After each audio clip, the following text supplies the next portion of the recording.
Ah, sa experience sa Salesian, siguro meron na rin ako. Yung 7 years na naging jowa ko before, maayos naman yung takbo ng relationship namin dati. Tapos nagulat na lang ako na kaibigan niya lang daw, ganyan. Tapos, ayun, may nangyari na sa kanila. Bale naman, sa movie, para sa akin, sobrang challenging talaga siya kasi nga, first time ko, wala pa akong experience talaga sa pagtitaping na mga ganun, katulad ng, kung first lead ko siya, first supporting lead ko. Kaya sobrang hirap sa akin, hindi ko alam kung paano kaya adjust yung sarili ko.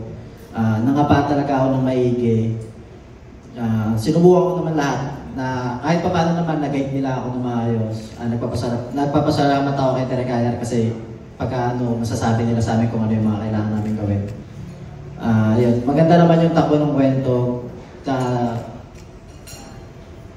Ayun lang.